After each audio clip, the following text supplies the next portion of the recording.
Amados hermanos, gracia y paz. Le agradecemos al Señor que nos da una nueva oportunidad de acercarnos a las Escrituras Sagradas.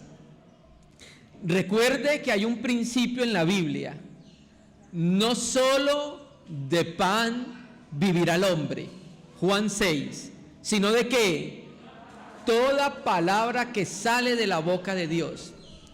Nuestra constitución, el ser humano, estamos constituidos por una parte material y una parte inmaterial. La parte material necesita pan, la parte inmaterial necesita la palabra de Dios. Por eso es necesario que como cristianos estemos constantemente perseverando en conocer lo que dice Dios en su palabra. Y recuerde que el apóstol Pablo decía que él no había rehuido a la iglesia en Éfeso, no había rehuido comunicarles todo el consejo de Dios. El consejo de Dios es algo muy amplio en las Escrituras, abarca toda la revelación de las Escrituras, de la Biblia. Entonces vamos a tomar de ese consejo de Dios para mirar un aspecto que también es necesario que como cristianos conozcamos en la palabra de Dios. Juan 16, versículo 13, dice: pero cuando venga el Espíritu de verdad, Él os guiará a toda la verdad, porque no hablará por su propia cuenta, sino que hablará todo lo que oyere y os hará saber las cosas que han de venir. Quiero leer ese mismo versículo de la Biblia textual porque quiero hacer un énfasis. Juan 16, vamos a ir a Juan 16, versículo 13. Juan 16, versículo 13 de la Biblia textual 4, dice, pero cuando venga aquel, aquí está con mayúscula, cuando venga aquel, el Espíritu de la verdad, Él os guiará en toda la verdad, porque no hablará por su propia cuenta, sino que hablará cuanto oirá y os anunciará las cosas que os vienen. Hermanos, cuando la Biblia dice, la traducción de la Biblia textual, que es tomada literalmente del texto griego, la Biblia dice que el Espíritu Santo es un aquel es una persona.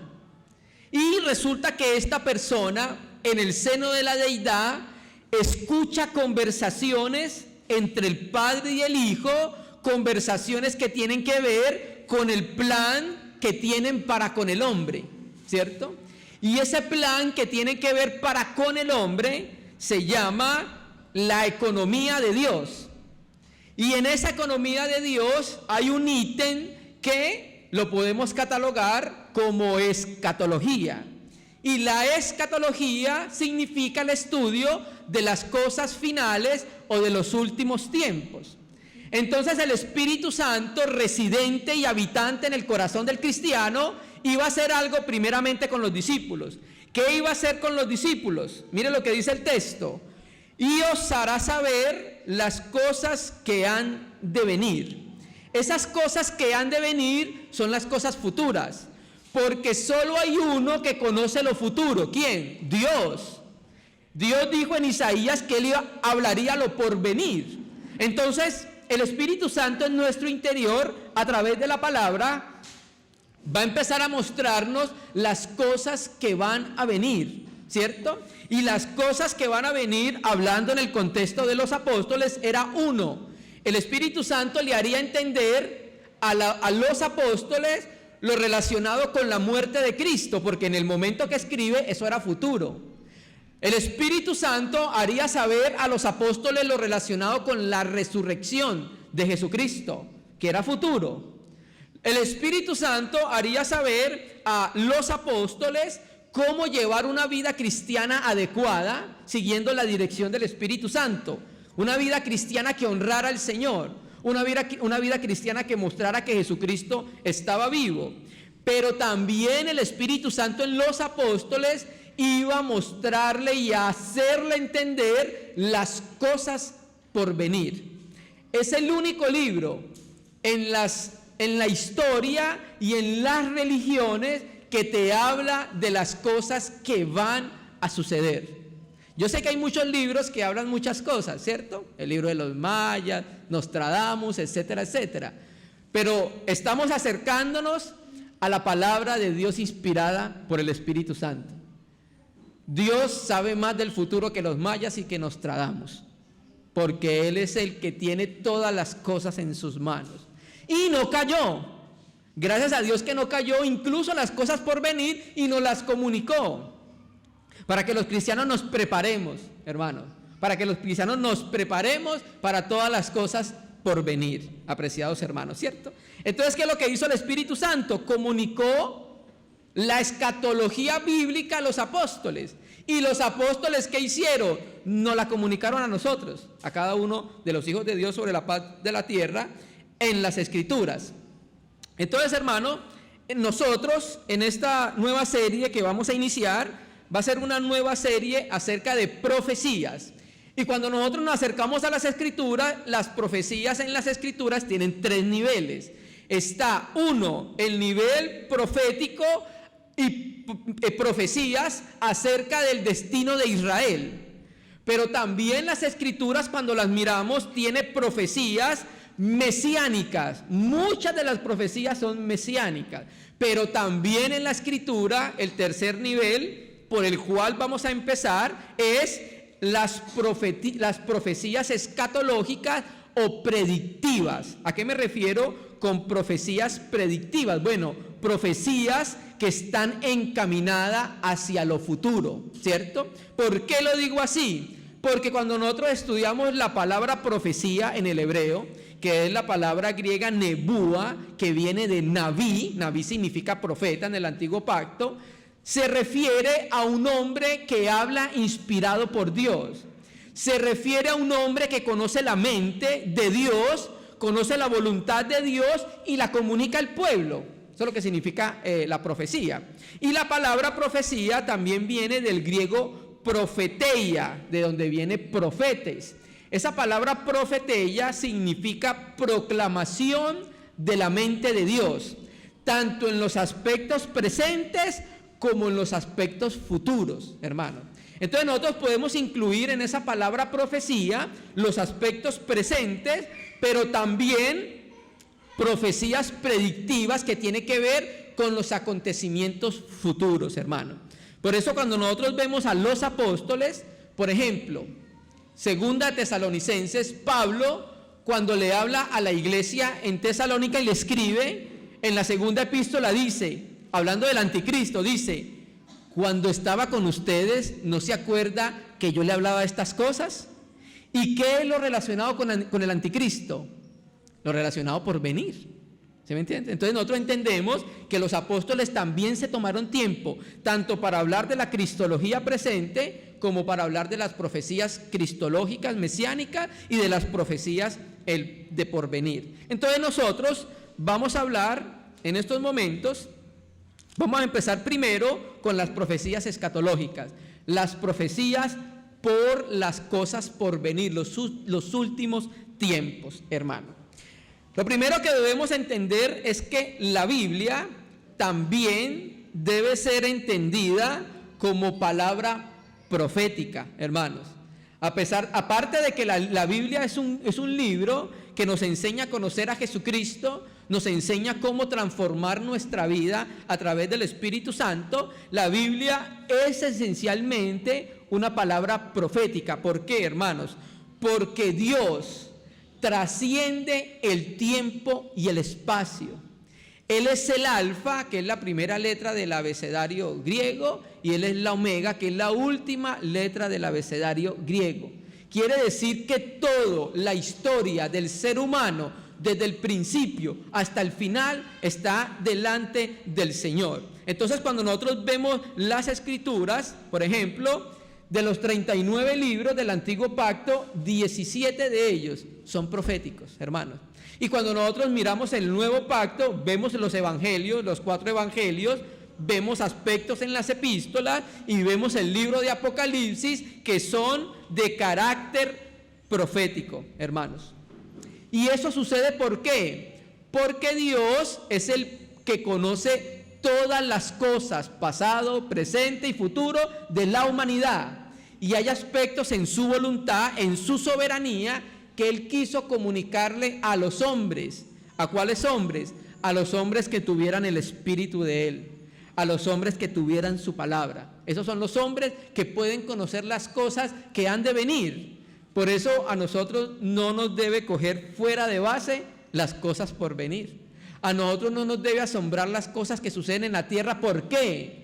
Porque Él nos las reveló, para que nosotros estuviéramos preparados para poder afrontar las cosas, ¿cierto? Entonces, conocer nosotros los acontecimientos futuros debe incidir en nuestras acciones en el tiempo presente. Vuelvo a decirlo. Conocer lo por venir debe incidir en nuestras acciones en el tiempo presente, ¿cierto? Cuando nosotros muchas veces ignoramos lo por venir, de pronto estamos empañando nuestro testimonio de Jesucristo en el presente. Muchas personas le dan un giro a su vida por saber simplemente que Jesucristo vendrá un día a estar con ellos. Eso cambia la cosmovisión del cristiano y ahora su vida se encamina a vivir por Él y a vivir para Él. Primero, vamos a mirar, esto va a ser una introducción a la profecía en la iglesia. Primero, vamos a mirar la importancia de estudiar como iglesia la profecía. Y segundo, vamos a mostrar mínimo 4 aspectos principales para poder interpretar la profecía. ¿Por qué, hermanos? Porque lastimosamente, como la profecía tiene que ver muchas veces con lo por venir, entonces cuando es escatología, las personas se vuelven la máxima autoridad en interpretar la Biblia. Y entonces cuando llega la Biblia y llega profecías y llega simbología, los cristianos lastimosamente dejamos volar nuestra mente y nosotros mismos somos lo que decimos que significa los símbolos en la Biblia. Entonces, por ejemplo, voy a poner un ejemplo. Llegamos a las profecías de Daniel 7 y leemos que Daniel tiene una visión donde habían 4 bestias, ¿cierto? Una era semejante al león, una era semejante al leopardo, una era semejante al oso, etcétera, etcétera. Y entonces hay una profecía que dice que al león le fueron dadas alas y se paró en iniesta manera de un hombre. Entonces, cuando nosotros no conocemos simbología, no falta el que interprete y que diga que entonces esas alas significa que Dios va a ayudar a los gobiernos mandando ovnis para que los pueda levantar y los pueda ayudar. O no falta el que diga que es que ese con cara de león va a ser uno de los gobernantes que ahora, como está de moda implantarse parte de animales en el cuerpo, entonces va a ser una persona que se va a implantar una cara de león y entonces ese va a ser el que va a cumplir la profecía. Nosotros necesitamos trazar una línea para poder interpretar la profecía, hermanos, para poder decir y descubrir lo que el Señor trató de decir en ella. Entonces, primero, la importancia de conocer la profecía. 1, ¿por qué debemos como iglesia conocer la profecía? Porque la profecía bíblica nos recuerda, 1, la soberanía de Dios. Al conocer que Dios tiene en sus manos el hilo de la humanidad, nuestro corazón reposa en saber que estamos en manos de un Dios que nos dice que sus propósitos son seguros, que nuestro futuro no es incierto, que nadie podrá intervenir en el designio de su voluntad, hermanos. Entonces la profecía es importante conocerla porque nos muestra la soberanía que tiene Dios sobre todas las cosas. Y esa soberanía y ese entendimiento trae consuelo a nuestro corazón. No estamos delante de un Dios menor que no pueda controlar y que se le salgan de las manos las cosas que suceden en la tierra. Señor, ¿y por qué aconteció esto en tal país? ¿Por qué aconteció esto en tal ciudad? ¿Por qué me aconteció esto? ¿Será que el Señor se le salió de la mano por un momento? Se agachó a coger algo que se le cayó y ¡ay! Se me pasó. No, hermanos, el Señor es soberano y eso trae consuelo a nuestro corazón, que tenemos un Dios en quien confiar, tenemos un Dios que sabe todas las cosas por venir.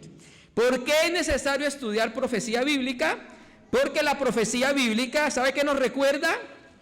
Nos recuerda la bondad de Dios.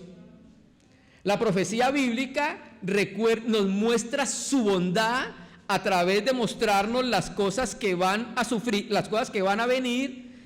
Y para nosotros, la vida cristiana muchas veces es una vida donde hay sufrimiento, donde hay dolores, donde hay pruebas, donde hay luchas.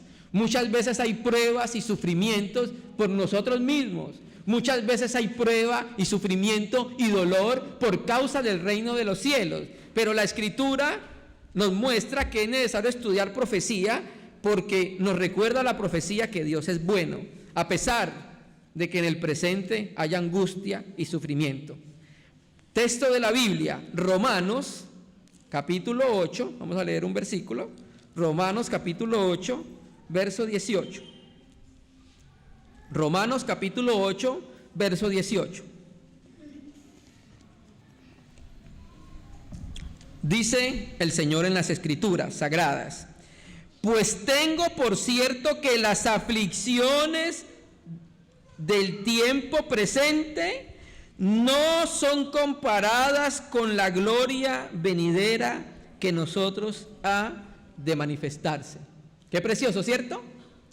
Que a pesar que en este tiempo presente hay sufrimiento, conocer profecía nos dice que viene algo precioso, que viene una gloria incomparable de la cual participaremos nosotros. Entonces la profecía nos habla de la bondad de Dios. ¿Por qué es importante estudiar la profecía en la iglesia? Porque la profecía nos motiva a llevar una vida santa, hermanos. Vamos a leer un texto de la Escritura. Primera epístola de Juan, capítulo 2, versículo 28. Esta va a ser solamente una introducción para colocar la base, para empezar entonces a estudiar los mensajes proféticos. Primera de Juan, capítulo 2, versículo 28. Leemos: hijitos míos, permaneced en él, para que cuando se manifieste tengamos confianza, para que en su venida no nos alejemos de él avergonzados. ¿Qué es esto? Hay profecías en la Biblia que nos hablan de la segunda venida de Jesucristo, profecías predictivas. Saber que Jesucristo viene cuando Él se manifieste en las nubes del cielo, eso nos va a llevar ¿a qué? A uno, permanecer en Cristo, y dos, hermanos, tener una vida que se parezca a la vida de Cristo, para que cuando Cristo venga no nos alejemos de Él avergonzados por haber vivido una vida disoluta, una vida que lo hubiese ofendido, una vida que amaba más al mundo que su venida, una vida que amaba más al mundo que al propio Señor. Entonces, al conocer que las cosas por venir, la segunda venida del Señor, va a llevar al cristiano a que tenga una vida santa y a que tenga una vida pura, como lo dice Primera de Juan, ahí mismo, capítulo 3, verso 3, dice: y todo aquel que tiene esta esperanza en Él, o sea, la esperanza que Él va a venir prontamente, todo creyente que tiene esa esperanza en lo por venir, en que las cosas no se quedarán así, sino que el Señor de la gloria vendrá, todo aquel que tiene esa esperanza en Él, ¿sabe qué hace?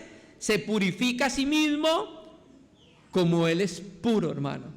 Entonces, conocer las cosas por venir nos va a llevar a tener una vida santa y pura en espera de su regreso, porque queremos que Él nos encuentre limpios como Él es limpio, porque queremos que Él nos encuentre santo como Él es santo, hermano. Entonces, conocer las profecías bíblicas, lo por venir, va a afectar nuestra vida, hermanos, y va a cambiar la orientación de cómo nosotros llevamos nuestra vida cristiana. Todo el compendio de la Biblia hace eso, pero la profecía también lo hace, hermanos. ¿Por qué es importante conocer la profecía bíblica? Porque la profecía bíblica nos ayuda a establecer las prioridades adecuadas, hermano. Vamos a leer un versículo. Segunda epístola de Pedro, capítulo 3, versículo 10. Volvemos a decirlo, esta es la introducción para poder edificar en el tema de la profecía. Segunda de Pedro, capítulo 3, versículo 10. Entonces, cuando nosotros tenemos un pleno conocimiento del reino venidero y de la recompensa que trae el reino venidero, o sea, nosotros no lo hacemos por la recompensa, nosotros lo hacemos porque amamos a Cristo, porque queremos purificarnos para Él, porque somos de Él, porque nos compró a precio de sangre. Él ha querido darnos un galardón cuando Él venga. Él ha querido que heredemos un reino juntamente con Él. Pero cuando nosotros conocemos todo esto por venir, nosotros empezamos a utilizar adecuadamente y sabiamente los recursos que Dios nos ha dado en nuestra vida. Como sabemos que Él viene y como sabemos que nada nos podemos llevar, entonces la profecía va a ayudar a que nosotros empecemos a utilizar adecuadamente nuestro tiempo. Como sabemos que Él viene, Él nos enseña a través de la profecía a utilizar adecuadamente los recursos que nos da. ¿Para qué cree que esa casa que el Señor le dio? Todos partiremos de esta tierra y usted no va a poder jalar el pedacito de tierra. ¿Para qué cree que el Señor se la dio? Para que viva en ella, claro, pero para que la ponga al servicio de Él. Al conocer profecía empezamos a establecer prioridades incluso con el dinero. Dios nos ayuda a utilizar santamente el dinero que antes derrochábamos. Ahora Él empieza a mostrarnos las prioridades porque viene el reino de los cielos. ¿Qué voy a hacer yo con estos 50,000 millones de pesos que tengo? Los voy a meter en los reinos de los cielos. ¿Se entiende, hermanos? Segunda de Pedro 3:10 dice: pero el día del Señor vendrá como ladrón en la noche, en el cual los cielos pasarán con gran estruendo y los elementos ardiendo serán deshechos y la tierra y las obras que en ella hay serán quemadas. Puesto, oiga su Biblia, puesto que todas estas cosas han de ser deshechas, ¿cómo no debéis vosotros andar en santa y piadosa manera de vivir? Esperándoos y apresurándoos para la venida del día de Dios, hermano. ¿Listo? Entonces, el cristiano debe vivir en el presente de acuerdo a su realidad futura, apreciados hermanos. Pedro dice, bueno, todo esto se va a acabar. ¿No le parece que es motivo suficiente para que viva santamente y piadosamente delante del Señor? Considerémoslo. Y por último, ¿por qué es importante estudiar la profecía bíblica? Porque la profecía bíblica nos brinda esperanza, hermano. Este mundo hiede, este mundo está muerto, este mundo está en tinieblas, apreciado hermano, ¿cierto? Este mundo solo vive en violencia, este mundo solo vive en sufrimiento, este mundo solo vive en muerte. Y para el mundo no existe nada más, pero para los cristianos bíblicos sí, hermano. Nosotros tenemos una esperanza, que esto va a tener otro color, hermano. ¿Y eso dónde lo aprendemos? Lo aprendemos en la Biblia, lo aprendemos en las revelaciones proféticas que el Señor nos ha dado. Y eso nos da esperanza para seguir caminando. Eso nos da esperanza de lo porvenir, que de lo porvenir va a ser muchísimo mejor, duradero, precioso y glorioso, hermanos. El ser humano siempre ha anhelado una edad de oro. El ser humano siempre ha anhelado un Edén, un paraíso en la tierra, hermanos. Nosotros tenemos esa esperanza, el mundo no la tiene. Para el mundo se muere y ahí se acabó el mundo. Para nosotros no, hermanos, es el comienzo de lo verdadero. Entonces la profecía es importante estudiarla porque ella nos brinda esperanza, nos brinda consuelo, apreciados hermanos. Otro aspecto, antes de empezar a ver los 4 principios para interpretar adecuadamente las profecías, ¿Qué dice la Biblia acerca de las profecías? ¿Será que nosotros no debemos estudiar las profecías porque es que son muy difíciles de entender? ¿O Dios quiere que no la estudiemos? ¿O creen que Dios dio la profecía precisamente para que las conozcamos y las estudiemos? Vamos a ver.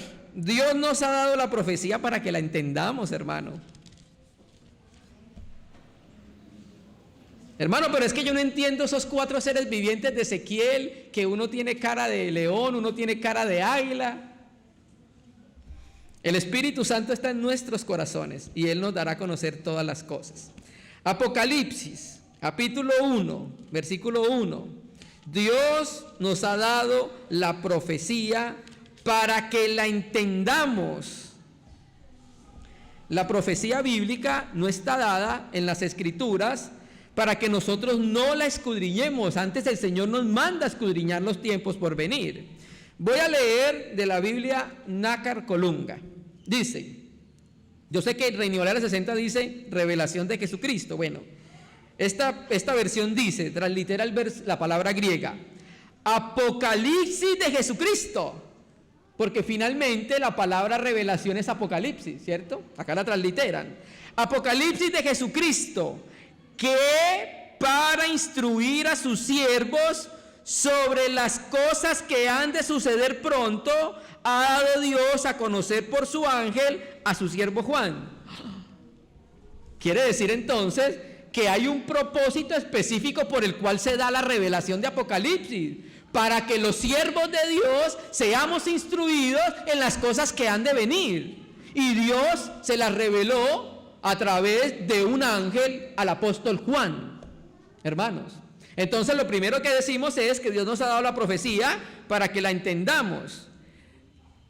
¿Cómo la vamos a entender? Bueno, Dios nos ha dado la herramienta para entenderla. ¿Sabe cuál es la herramienta para entenderla? El Paracleto, el Espíritu Santo. Vamos a leerlo. Primera de Juan, allá atrás. Dios nos ha dado las profecías para que la podamos entender. Primera de Juan, capítulo 2, versículo 20. Primera de Juan, capítulo 2, versículo 20. Mire cómo dice: y vosotros tenéis la unción del Santo y conocéis todas las cosas. Bueno, primero tenemos que decir que el contexto del que está hablando el apóstol Juan es el engaño que tienen los falsos cristos y los anticristos en la tierra. Entonces el Espíritu Santo, cuando viene a inhabitar el corazón del cristiano, ahora le da discernimiento, ¿sí? El Espíritu Santo ahora al creyente le hace entender las cosas que naturalmente no podría percibir. Por eso se llama la unción. Esa unción es el Espíritu Santo. No es esta que caiga, no. La unción que nos dio cuando recibimos el Espíritu Santo. En ese momento fuimos ungidos y el Espíritu Santo ahora nos ayuda a poder entender los acontecimientos, ¿cierto? Y el verso 27 es muy claro. Pero la unción que vosotros recibiste de Él permanece en vosotros y no tenéis necesidad que nadie os enseñe, así como la unción misma os enseña todas las cosas y es verdadera y no es mentira, según ella os ha enseñado, permanecer en Él. Entonces, ¿qué hace la unción? La unción nos capacita para poder entender la verdad de Dios. Hermanos, este texto es muy claro cuando dice que ya no tenemos necesidad que nadie nos enseñe. O sea, no quiere decir esto que va a contradecir lo que dice el apóstol Pablo, que hay maestros en la iglesia, ¿cierto? Que hay pastores, que hay obispos. No, cuando dice que no tiene necesidad que nadie nos enseñe, es que ahora desde el interior usted va a saber qué es verdadero y qué es falso. Ahora desde el interior nadie le va a enseñar a usted esto es verdad, esto es mentira, sino que la unción en el interior le dice, amén. O también le dice, no, a eso no le puedo decir amén. Naturalmente que eso está condicionado a la vida espiritual. ¿La unción está? Sí. En cada creyente está la unción. Pero cuando el creyente vive una vida disoluta, ¿qué es lo que hace? El pecado no deja que el cristiano pueda percibir los movimientos en el interior del Espíritu Santo. El Espíritu Santo se mueve Pero el creyente, como tiene una vida disoluta en pecado, una vida muy natural, entonces no alcanza a distinguir qué es lo que está tratando de decirle el Espíritu Santo en el interior. Muchos hermanos dicen, es que a mí Dios no me habla. ¿Está seguro? ¿Sabe cuántas veces el Señor le dijo que no hiciera eso en el interior y usted no quiso escucharlo? Yo estoy seguro que muchos de nosotros hemos tenido esa experiencia. Vamos a hacer algo, inmediatamente encontramos una resistencia en el interior que nos dice, tenga cuidado con eso. ¿Se me entiende? Pero muchos de nosotros, lastimosamente, hemos hecho caso y hemos apagado la voz del Espíritu Santo. Pero eso no quiere decir que no esté, sí está. La unción en cada uno de los cristianos sí está, apreciados hermanos. ¿Listo? Entonces, eso es lo que la Biblia dice acerca de las profecías. Listo. Ahora, coloquemos una base sobre la cual vamos a utilizar para poder interpretar las profecías. Para no acercarnos al texto de la Biblia y ser nosotros la última autoridad en decir, bueno, aquí dice Juan que vio a la mujer sentada sobre muchas aguas. Y yo creo que esas muchas aguas pueden ser las aguas que están en el mar, donde hay una isla. Y esa isla que está allá, esa es la mujer que está allá. Nosotros debemos establecer prioridades y parámetros para interpretar la Escritura, para no decir lo que nosotros queramos decir y para dejarle decir al texto lo que él dice. Vamos a establecer tres parámetros para poder interpretar correctamente la Escritura. Primer parámetro para interpretar correctamente la Escritura: interpretar el pasaje profético literalmente. Y ya le voy a explicar qué significa literalmente. 2. Segundo aspecto a tener en cuenta: interpretar al comparar la profecía con otras profecías. Y 3. Interpretar la profecía en vista de posibles intervalos. Ya le voy a explicar qué significa de posibles intervalos. Primero, nosotros debemos interpretar la profecía literalmente. Entonces, cuando nosotros hablamos de la interpretación literal de las Escrituras, no estamos dejando por fuera libros como Apocalipsis, que están repletos de símbolos, que están repletos de señales. Cuando nosotros decimos que debemos interpretar literalmente, es la interpretación que le da a cada palabra básicamente el mismo significado exacto que tenía en su uso habitual, común y corriente en su tiempo. El énfasis de la interpretación literal es el énfasis histórico-gramatical, o sea, que el significado debe considerarse por medio de consideraciones gramaticales, pero también por medio de consideraciones históricas, ¿cierto? La interpretación literal tiene entendido que en la comunicación común y en las Escrituras, las figuras retóricas son valiosas como herramientas de comunicación. Voy a poner un ejemplo de lo que estamos diciendo. Por ejemplo, si yo dijera, estuviera sentado fuera en mi casa y yo sentado en una silla dijera, aquí afuera hay millones de mosquitos, ¿usted cómo interpretaría ese lenguaje mío? Naturalmente que usted no va a interpretar literalmente que yo conté cada uno de los mosquitos y entonces te dije que había millones de mosquitos. Pero usted está entendiendo lo que yo estoy tratando de decir, que estoy utilizando una figura retórica que se llama la hipérbole. Estoy diciendo que hay muchísimos mosquitos, ¿cierto? Entonces, en el lenguaje común y llano de las Escrituras, nosotros también pudiésemos entender la profecía de esa manera. Le voy a poner un ejemplo de cómo nosotros debemos entender las profecías en su aspecto literal. Vamos a ir a Zacarías. Zacarías, capítulo 9, que ahorita lo vamos a volver a leer.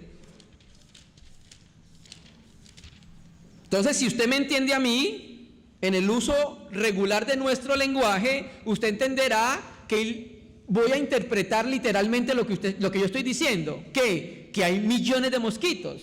No literalmente los conté, pero está entendiendo literalmente la frase que usted me está diciendo, hay muchos mosquitos acá afuera. Zacarías capítulo 9. Zacarías capítulo 9, verso 9. Dice: alégrate mucho, hija de Sión, da voces de júbilo, hija de Jerusalén. He aquí tu rey vendrá a ti, justo y salvador, humilde y cabalgando sobre un asno, sobre un pollino, hijo de asna. ¿Cómo deberíamos interpretar esta profecía? Esta profecía se entiende en su contexto natural y llano. El profeta dijo que iba a venir un rey montado en un asno. ¿Y qué sucedió? Literalmente vino un rey montado en un asno. Hechos, Mateo 2:14. Mateo 2:14 dice, Mateo 2:14 dice, no, disculpe hermano, no, Mateo 2:14, 21:4. Mateo 21:4 dice: todo esto aconteció para que se cumpliese lo dicho por el profeta. Estas son profecías predictivas que hablan de lo porvenir. Decid a la hija de Sión: he aquí tu rey viene a ti, manso y sentado sobre un asna, sobre un pollino, hijo de animal de carga. Entonces, ¿qué vemos nosotros? Que esa profecía tenía que entenderse en el sentido llano en que fue dada. El profeta dijo: viene a ti un rey montado en un asno. ¿Y cuándo se cumplió la profecía? Cuando nuestro amado Salvador entró en un asno en Jerusalén. Se cumplió literalmente. Otra profecía, Deuteronomio 18, creo que es 18, Moisés dijo: el Señor les levantará profeta en medio de ustedes como a mí, como lo fui yo. ¿Y qué sucedió? En Hechos 3, el apóstol Pedro dice que Jesucristo era el cumplimiento de esa profecía, que el Señor iba a levantar un profeta en medio de Israel y que lo iban a escuchar. Y el profeta y la persona que no escuchara ese profeta iba a ser desarraigada del pueblo. ¿Listo? Primera manera de entender la profecía literalmente, teniendo en cuenta la simbología, teniendo en cuenta los símbolos y las figuras que ella tiene. Pero hermano, le digo, aunque cuando usted lea una profecía y ella esté envuelta en simbología y en señales, ella está apuntando a algo literal. Nosotros no podemos interpretar una profecía que está escrita en simbología por medio de simbología. Me explico. ¿Recuerda la profecía de los huesos secos de Ezequiel? Esa es una profecía que está envuelta en símbolos. ¿Qué tal donde interpretemos esta profecía con otro símbolo? No podemos descubrir lo que el profeta trataba de decir. Aunque la profecía fue dada en símbolos, ella apuntaba a algo literal, que era ¿qué? El resurgimiento de la nación de Israel. ¿Estamos de acuerdo? Estamos de acuerdo. 2. Interpretar la profecía al compararla con otras profecías. Y utilicemos un texto para esto. Primera de Pedro, capítulo 1, versículo 20. No estamos en clase de hermenéutica, ¿oyeron? La clase de hermenéutica la tienen en semana. Segunda de Pedro, capítulo 1, versículo 20. Segunda de Pedro, capítulo 1, versículo 20, dice: entendiendo primero esto, ¿verdad que debemos entender? Que ninguna profecía de la Escritura es de interpretación privada. Explico. ¿Usted cree que el Espíritu Santo le dio toda la profecía al profeta Zacarías? ¿Usted cree que el Espíritu Santo le dio todas las profecías al profeta Isaías? ¿Usted cree que el Espíritu Santo le dio todas las profecías al profeta Daniel? No. Dios no depositó todas las profecías en un solo profeta. Entonces, como no las depositó en un solo profeta, ¿qué tenemos que hacer nosotros para entender adecuadamente la profecía muchas veces? Compararla con otros y complementarla con otros. Por ejemplo, Daniel debes complementarlo con Apocalipsis, con Ezequiel, con Zacarías. Por eso no es de interpretación privada. Primero, yo no puedo decir que esto significa esto sin tener en cuenta lo que dice el texto. Y segundo, debo recurrir a más pasajes que hablen de las profecías. Entonces, si yo quiero saber del anticristo, ¿qué tengo que hacer? Juicioso a la Biblia, miro una profecía, miro las de Daniel, miro las de Apocalipsis, miro las de Tesalonicenses, y así tengo yo como un cuadro completo. Esa es la segunda manera de interpretar profecía. Y tercero, interpretar profecía en vista de posibles intervalos de tiempo. Explico. Cuando los profetas proclamaban algún mensaje predictivo, ellos muchas veces no sabían que su profecía tenía intervalos de tiempo muy largos, hermano. Muchos de ellos creyeron que lo que estaban profetizando se iba a cumplir en un momento específico. Pero resulta que cuando vemos su profecía, vemos que hay un versículo y luego para el cumplimiento del versículo siguiente hay un intervalo de tiempo bien largo. Entonces, cuando nos acerquemos a la profecía, también debemos tener en cuenta ese intervalo. Vamos a leer en Zacarías 9 nuevamente. Vamos a Zacarías, capítulo 9. Y ahorita vamos a Juan, Zacarías capítulo 9, versículo 9. Pues vamos a leer el mismo versículo que leímos ahorita. Zacarías 9:9 dice, Zacarías 9, versículo 9: Alégrate mucho, hija de Sión, da voces de júbilo, hija de Jerusalén. He aquí, tu rey vendrá a ti, justo y salvador, humilde, y cabalgando sobre un asno, sobre un pollino hijo de asna. Presta atención, verso 10. Y de Efraín destruiré los carros y los caballos de Jerusalén, y los arcos de guerra serán quebrados. Ojo, y hablará paz a las naciones. Y lea su Biblia. Y su señorío será de mar a mar, desde el río hasta los fines de la tierra. Versículo 9, ¿cuándo se cumplió? Cuando el Señor Jesucristo entró en Jerusalén en un pollino de asna, que todos le colocaron los manteles y colocaron ramas y dice: Hosana, bendito el que viene en el nombre del Señor. Ese era el rey que estábamos esperando, ¿cierto? Ahí se cumplió la primer parte de la profecía.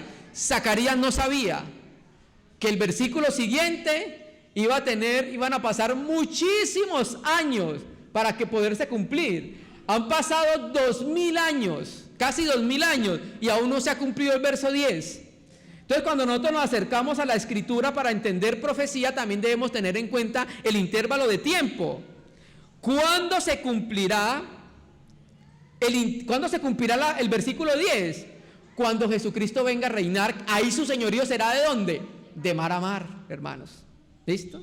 Y el último aspecto, que es muy importante que lo miremos, es interpretar el lenguaje figurativo de modo escritural. ¿Por qué? Porque siempre las profecías están cargadas de símbolos, de señales, de figuras. Entonces, como están cargadas de ello, entonces nosotros necesitamos tener una base bíblica para poder interpretarlo. Y la interpretación del lenguaje figurativo de modo escritural tiene tres aspectos. 1, el contexto inmediato. 2, el contexto general. Y 3, el contexto histórico-cultural. Primero, cuando hablamos del contexto inmediato, es que algunos símbolos de la Escritura son interpretados por el mismo profeta. Por ejemplo, en Apocalipsis 17, cuando se habla de la mujer que está sentada sobre muchas aguas, esa simbología de aguas, el profeta la revela ahí mismo. ¿Recuerdan lo que es el agua? Multitud de personas. Entonces hay veces, en el contexto inmediato, me revela a mí la figura que el Espíritu Santo quiso mostrar. ¿Listo? El contexto general. Segundo, hay algunos pasajes que necesitamos nosotros entender el contexto de toda la Biblia para poder entender su simbología. Voy a poner un ejemplo. En Apocalipsis 12, versículo 14, voy a leerlo, dice: y se le dieron a la mujer las dos alas del gran águila, para que volase delante de la serpiente al desierto, a su lugar donde es sustentada por un tiempo, tiempos y la mitad de un tiempo. ¿Listo? Entonces, aquí vemos varias simbologías. La simbología de la serpiente, la simbología de la mujer y la simbología de las alas de águila. ¿Listo? Entonces, esa simbología nosotros no la encontramos en el mismo libro de Apocalipsis. ¿A dónde tenemos que recurrir para encontrar toda esa simbología? A la Biblia. Pasajes como cuáles, por ejemplo. ¿A qué nos estamos refiriendo? Por ejemplo, la escritura donde nos dice quién es la serpiente antigua.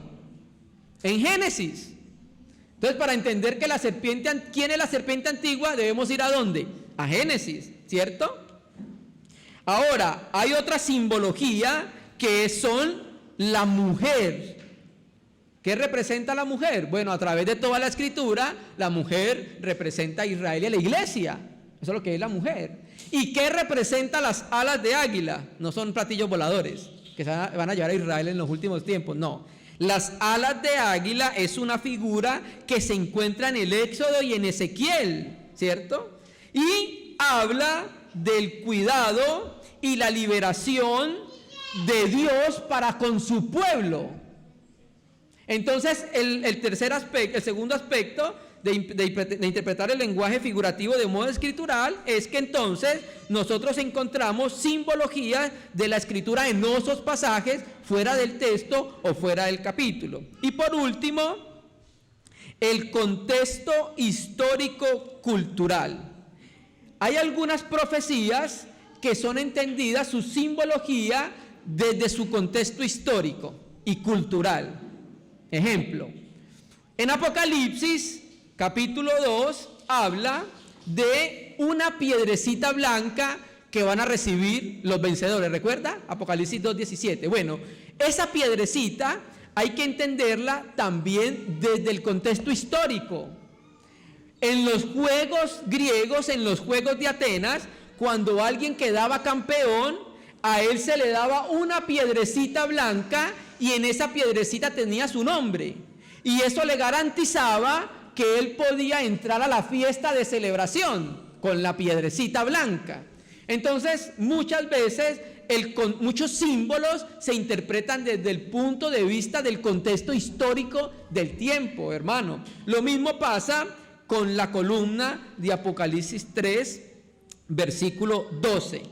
Entonces nosotros debemos tener estos parámetros bien claros y establecidos en el momento de interpretar la profecía para que no la interpretemos como nosotros queramos. Hay unos parámetros bien claros en el momento de acercarnos a las escrituras para interpretar las profecías predictivas, profecías mesiánicas y profecías relacionadas con el destino de la nación de Israel. Entonces, hermanos, concluyamos. Dios nos dejó la profecía para mostrarnos que Él es soberano, que Él conoce todos los tiempos. Dios nos dejó la profecía para que la estudiásemos. Dios nos dejó la profecía para que al estudiarla, nuestra mente y nuestra manera de vivir se reorientara hacia Él. Dios nos dio la profecía para que viviéramos una vida santa, apreciados hermanos, ¿cierto? Dios nos habla de las cosas por venir para que sepamos y no estemos ignorantes de lo que va a acontecer en el futuro. Termino con esto. El Señor Jesucristo le dijo a los apóstoles que ya no los iba a llamar más siervos, o sea, esclavos, la palabra dulos, porque el esclavo no sabía lo que iba a hacer su Señor.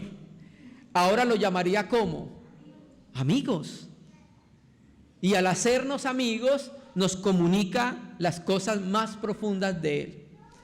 Al ser nosotros amigos de Dios, ahora Él nos dio a entender lo que va a suceder. ¿Recuerda Abraham? ¿Recuerda cuando llegó Dios con los 2 ángeles? ¿Y recuerda para dónde iba? ¿Para dónde iba? A mirar, a hacer un juicio contra Sodoma y Gomorra, Adma y Zeboín. Y entonces cuando el Señor se iba a ir, se dijo a sí mismo: Pues Abraham y yo somos amigos. O sea, la palabra amigo aparece en Isaías. Pero le voy a ocultar a Abraham lo que yo voy a hacer. Él, por ser mi amigo, debe saber lo que ha de acontecer. De la misma manera, las profecías fueron dadas porque el Señor nos dio la manera como interpretarlas, y es el Espíritu Santo. Entonces, hermanos, vamos con la gracia de Dios, a empezar a considerar profecías escatológicas primeramente, predictivas. Luego consideraremos profecías mesiánicas y finalmente profecías relacionadas con el destino de Israel. Todo esto, hermano, para que nuestra fe sea fortalecida, para que nosotros tengamos esperanza en lo porvenir, para que nuestro futuro no lo veamos como algo incierto, sino que algo que está en las manos de nuestro Dios. Entonces, esta primera reunión es una reunión introductoria, hermanos. Dios mediante, entonces, más adelante empezaremos por un aspecto muy importante que todos necesitamos conocer: el antimesías. Vamos a orar al Señor.